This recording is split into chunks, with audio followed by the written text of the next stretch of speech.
specifically crafted for your curiosity. We're really venturing into the shadowed world of Robert Louis Stevenson's The Strange Case of Dr. Jekyll and Mr. Hyde. Yeah. We're not just, summarizing. We're digging into the source to really understand its enduring puzzle. Exactly. We've got Stevenson's actual text here, and our aim is to, dissect the baffling link between the very respected Dr. Jekyll and this detestable Mr. Hyde. Right. We want to unravel this mystery, see what it tells us about human nature itself, but, without getting bogged down in overly academic stuff. Okay, so let's start by picking apart this initial strangeness. Okay, so the story kicks off with Mr. Utterson. He's a lawyer, quite reserved, but he has this sort of unexpected friendship with his distant relative, Mr. Enfield. And their usual Sunday walks take this really sinister turn when Enfield tells him about something truly disturbing he witnessed. And it's genuinely bizarre, isn't it, and unsettling. Enfield describes seeing this small, almost malevolent figure that's our first introduction to Hyde just trampling a young girl. With this shocking indifference. Yeah, indifference. But what really grabs you is the sheer callousness, right? The palpable ugliness of Hyde's actions. And then this is where it gets really weird. Hyde is forced to pay compensation and he comes back with a check. But it's signed by a pillar of the community, a man with an impeccable reputation. What's the immediate impact of that detail? Well, that contrast is precisely what creates that initial deep unease. Yeah. You've got this act of just extreme cruelty by someone who seems so base. And it's being financially fixed by someone of high social standing. It immediately throws up a massive red flag. It forces you, the reader, to ask, what could possibly connect these two, completely different individuals? Yeah. And even though Utterson and Enfield agree, sort of never to speak of it again, you can tell it's clearly festering in Utterson's mind. Oh, absolutely. It plants the seed of deep suspicion. And that seed gets even more fertilized by another peculiar thing, Dr. Jekyll's will. Ah, the will, yes. Utterson, being Jekyll's lawyer, he holds this document and its contents are, deeply troubling to him. What's so unusual about this will that sets off alarm bells for a legal mind like Utterson? Well, it completely deviates from the norm. Yeah. I mean, it states that if Dr. Jekyll dies, his entire quite substantial estate goes to this Edward Hyde. Okay. But even stranger, if Jekyll just disappears or is unexplainably absent for more than 3 months, Hyde steps in and gets everything immediately. No conditions. Wow. So for a lawyer like Utterson, experienced, reputable, this raises serious questions about Hyde's influence over Jekyll. It suggests this powerful, maybe even coercive hold. You'd normally expect, family, charity, something conventional. Exactly. This points to something much darker, doesn't it? Something almost like coercion or blackmail, maybe. Precisely. So naturally, Utterson, being a loyal friend, starts to investigate this elusive Mr. Hyde. His first stop is Dr. Lanyon, another old friend of Jekyll's. What does Lanyon tell him? Well, Lanyon's reaction is pretty extreme, actually. When Utterson asks about Hyde, Lanyon not only says he has no idea who he is, but he also speaks with real hostility towards Jekyll. Really? Hostility? Yeah. He reveals they had this falling out over 10 years ago, he says.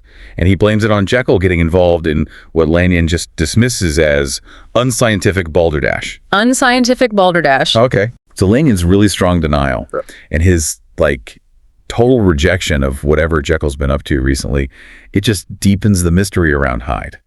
And it hints at this fundamental disagreement about maybe science itself at the time. So Lanyon's no help. In fact, he just adds another layer of mystery with his anger.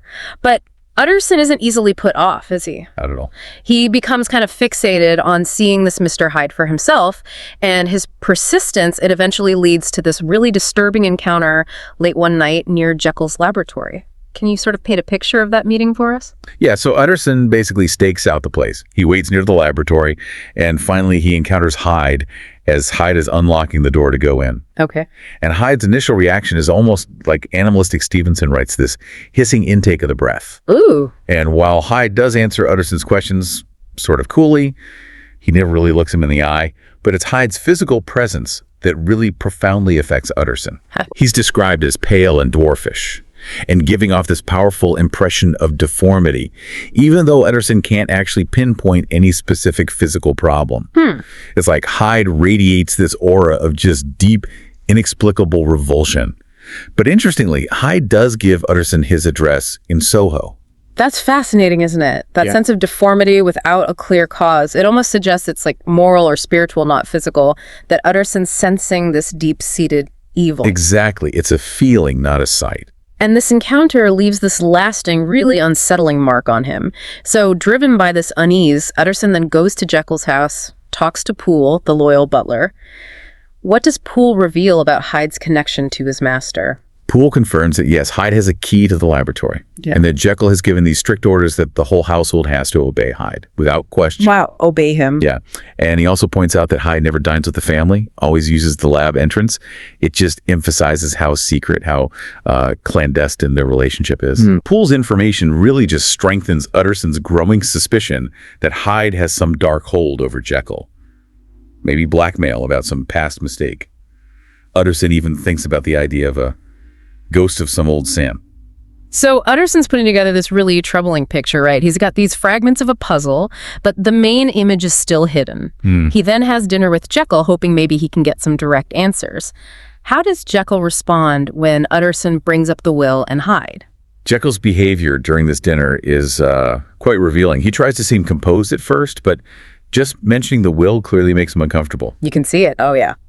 When Utterson brings up Hyde's name, Jekyll's normally large, handsome face, Stevenson says, it visibly pales, and there's this blackness that flickers in his eyes. He gets really evasive, says it's something they agreed not to talk about, and that his current situation is just too strange to fix by talking. But Utterson keeps pushing, right? Despite Jekyll's obvious discomfort, he offers his help, reaffirms his loyalty. But Jekyll keeps deflecting, doesn't he? Why do you think he's so unwilling to confide in Utterson, his trusted friend? He does keep deflecting. Jekyll insists he can still get rid of Hyde whenever he chooses. He frames it as a private matter, begging Utterson to just let it rest. But then, he makes this deeply unsettling and really significant request. He asks Utterson if Jekyll should ever be taken away, Utterson must promise to bear with Hyde and make sure his rights are protected. That's just chilling, coming from someone so clearly disturbed by even saying Hyde's name. Exactly. It's deeply perplexing and just makes Utterson even more anxious. And it's a promise Utterson reluctantly makes. You can just feel it's going to have big consequences down the line. Then almost a year goes by, right?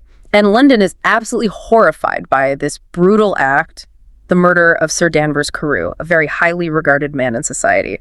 What parts of this crime link it back to the mystery we've been tracing? The details are truly shocking. A maidservant sees the whole thing from her window. She describes this polite interaction between Sir Danvers and a smaller man who she later identifies as Mr. Hyde, which suddenly just explodes into this fit of unbelievable fury. Hyde savagely beats Carew to death with a heavy walking cane. Awful. And crucially, Utterson later recognizes the broken pieces of the cane. It was one he'd given to Jekyll many years before. No, the cane connects them. Yes. This physical connection is a critical turning point. It directly links Hyde not just vaguely to Jekyll, but to Jekyll's personal life, his possessions. It goes beyond association to a concrete link. Okay, so this is undeniable physical proof. Hyde, violence, Jekyll. Utterson immediately goes with Inspector Newcomen to Hyde's place in Soho. What do they find there? They find this house furnished with real luxury and good taste, which strongly suggests Jekyll's influence. Right. It's also in total disarray. It looks like someone left in a real hurry. Clothes scattered, drawers open, and there's a pile of ashes in the fireplace. Looks like documents were burned. Trying to hide something. Exactly. And the elderly woman who works as Hyde's housekeeper, she shows this moment of odious joy when she hears Hyde's in trouble. It shows how unpopular, maybe even feared he was. But despite the mess, the expensive furnishings just reinforce Utterson's suspicion that Hyde is somehow tied to Jekyll's money. And even with this horrible crime and the mounting evidence, Hyde is incredibly hard to find, isn't he? Why is he so elusive? He really is. Hyde seems to have almost no social connections, no family history anyone knows about. He's never been photographed. Nothing. And the descriptions people give, the few who've seen him, they vary a lot. Except for that one consistent thing, that unsettling feeling of unexpressed deformity he seems to project. That creepy feeling again. Right. So this lack of solid identifiers, plus the intense revulsion he inspires, makes him almost like a ghost in the story. So after the Carew murder, Utterson goes back to see Jekyll. What's Jekyll's state? And tell us about this mysterious letter that comes up. Utterson finds Jekyll looking highly agitated, almost feverish. Jekyll insists really strongly that he's done with Hyde. He says that again? Yes, but this time he shows Utterson a letter he claims he got from Hyde. This letter apparently reassures Jekyll he's safe and says Hyde has a way to escape. But Utterson notices the handwriting is this unusual upright style, and there's no postmark. It makes him suspect it wasn't delivered normally through the mail. Like maybe handed over directly? Or written right there? Exactly. And he also starts thinking maybe Hyde is the one dictating the terms about Jekyll disappearing in the will. And Poole's testimony actually contradicts Jekyll's story about getting this letter, right? What does Poole say? That's right. When Utterson asks him later, Poole is absolutely certain that no letter was delivered by hand that day. It directly contradicts what Jekyll said. Okay, so Jekyll's lying, or being forced to lie. It deepens Utterson's suspicion. It suggests Jekyll is either deliberately hiding the truth or is under some kind of serious pressure. Then Mr. Guest enters the picture. He's Utterson's clerk, but also a handwriting expert. What does Guest find when he looks at Hyde's letter and compares it to a sample of Jekyll's writing? Guest makes a truly startling discovery. He sees this singular resemblance between the handwriting in Hyde's letter and just a casual dinner invitation written by Jekyll. Singular resemblance, meaning? He basically concludes the handwriting is the same, just slanted differently. Wow. This revelation just sends Utterson reeling. The implication that Jekyll might be forging letters for a murderer, it's deeply disturbing. It hints at a connection far, far deeper than Utterson had even imagined. That's a massive piece of the puzzle clicking into place. Huge! So after this, Jekyll pulls back into seclusion again. Then he briefly comes out, seems more at peace, even socializes a bit. But this calm period, it doesn't last, does it? Oh, it proves to be very temporary, a fleeting break. Soon after, Dr. Lanyon starts to decline rapidly, physically and mentally. Lanyon again. What happens? He becomes noticeably pale, looks much older, and talks about having suffered some kind of shock that he thinks he'll never recover from. A shock. Related to Jekyll. It seems so. Crucially, he refuses any contact with Jekyll, won't even hear his name mentioned. He declares he considers Jekyll dead. What kind of shock could possibly cause such a dramatic, irreversible decline? It must have been something absolutely profound. Terrifying. Utterson, obviously worried about both friends, tries to step in, but Lanyon just won't budge about discussing Jekyll. Then Jekyll himself sends a letter to Utterson explaining the split with Lanyon. What reason does Jekyll give? Jekyll's letter talks about an incurable disagreement with Lanyon, and he states his own plan to live a life of extreme seclusion. Extreme seclusion. Yeah, he asks Utterson not to be surprised if his door stays closed, even to him, and he hints at some kind of self-imposed punishment and a danger that I cannot name. Yeah. He basically begs Utterson to respect his silence. It just reinforces this feeling of a dark, troubling secret consuming Jekyll. And shortly after that, Lanyon dies. And then comes that mysterious sealed envelope addressed to Utterson. What are the specific instructions written on it? Right. The envelope says, private, for the hands of G.J. Utterson alone, and in case of his predeceased to be destroyed unread. Very specific. And inside that envelope is another sealed one, marked with even stricter instructions, not to be opened till the death or disappearance of Dr. Henry Jekyll. Wow. So Utterson must be burning with curiosity. Oh, absolutely. He's understandably conflicted, but ultimately he feels he has to honor his friend's wishes. So he keeps the inner envelope sealed, just adding another layer of suspense to this whole unfolding mystery. The mystery just keeps getting deeper and deeper. Then we have that brief but incredibly telling encounter with Jekyll. He appears at his laboratory window. Describe that unsettling scene for us. Utterson and Enfield are on one of their usual walks, and they happen to look up and see Jekyll at the window. He looks profoundly depressed. Just sitting there. Yeah. He refuses their invitation to join them for a walk, says he can't possibly go out. And then suddenly this horrifying look of just abject terror and despair twists his face. Oh my God. It cuts the conversation dead short. It leaves both Utterson and Enfield deeply disturbed by this quick glimpse into Jekyll's, inner torment. It's such a stark contrast to the composed doctor they used to know. That sudden flash of pure terror. It speaks volumes, doesn't it? It strongly suggests Jekyll is trapped somehow, like a prisoner. Exactly. Which brings us then to Poole's frantic visit to Utterson. Poole is utterly convinced something terrible has happened to Jekyll. What are his specific fears? What alarming things has he seen or heard?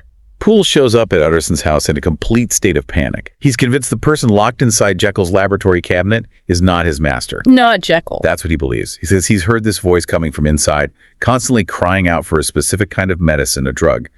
And he describes this chilling moment where he caught a glimpse of a figure inside the lab, smaller, wearing a mask, but looking like Hyde. He saw Hyde.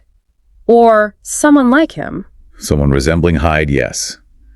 Poole is now totally convinced his master has been murdered, and this imposter, this creature, is still in there, pretending to be him. That's terrifying. Poole even mentions a note, supposedly from Jekyll, sent to a chemist about an impure drug sample, and Utterson confirms the handwriting is Jekyll's. Right, which reinforces the idea that whoever or whatever is in there is desperately searching for something specific, some chemical. So what do Utterson and Poole decide to do? This is getting critical. Driven by Poole's obvious terror and his own mounting dread, Utterson concludes they have no choice. They have to break down the door to the laboratory cabinet. Force their way in. Yes, they gather the other servants, who are also terrified, and Poole actually warns Utterson, tells him not to go in alone if Jekyll tries to invite him in. The atmosphere is just thick with fear as they prepare to smash the door down. And what horrifying scene greets them when they finally break through? What's inside? They find the room quiet. There are signs someone was just there, tea laid out, papers on the desk. But the horror is finding Hyde's lifeless body on the floor. Hyde's body. Yes, his limbs are contorted, there's a crushed vial clutched in his hand, and the air smells strongly of cyanide. Suicide. It appears so. But Jekyll's body Yeah. is nowhere to be found. And vanished. Vanished. However, they do find a brand new will. This one leaves everything to Utterson. And there's a note from Jekyll himself, dated that day, stating he was alive and telling Utterson to read Lanyon's narrative first and then his own confession, which will explain everything. So Hyde is dead by suicide. But Jekyll's fate is still unknown, at least until Utterson reads Lanyon's sealed story. What are the absolutely crucial revelations in Lanyon's shocking account? Lanyon's narrative just blows the lid off everything. It explains the shock that killed him. He recounts getting this urgent, very strange letter from Jekyll asking to get a specific drawer from his lab cabinet. Lanyon does it, finds powders, a red liquid, and this notebook. Then at midnight, this small, weirdly dressed man, Hyde, shows up, demanding the drawer's contents. Hyde goes to Lanyon's house. Yes. Hyde then mixes the chemicals right there and offers Lanyon this unbelievable choice. Yeah. Either leave now with no explanation or stay and witness a prodigy. A prodigy? Lanyon, driven by scientific curiosity, maybe a bit of morbid fascination too, chooses to stay. And he watches, in total disbelief and horror, as Hyde drinks the potion and transforms into Henry Jekyll right before his eyes. No way. This impossible transformation, seeing Jekyll become Hyde and by implication vice versa, it just completely shatters Lanyon's rational scientific view of the world. It leads directly to his rapid decline and death. His story confirms Hyde was Jekyll's alter ego and the killer of Carew. So the prodigy Lanyon saw was the transformation itself. Mind-blowing. Okay, and finally we get to Henry Jekyll's own full statement. His confession, what key insights does he provide, his motives, the experiment, the catastrophic results. Jekyll's confession lays it all bare. He talks about this lifelong awareness of the duality within himself, this constant battle between his good intentions and his darker urges. The two sides. Right. He became obsessed with trying to separate these two sides, and he actually succeeded scientifically. He developed a drug that did it, and the result was Edward Hyde. So Hyde was created by the drug. Yes. And initially, Jekyll actually enjoyed this dual life.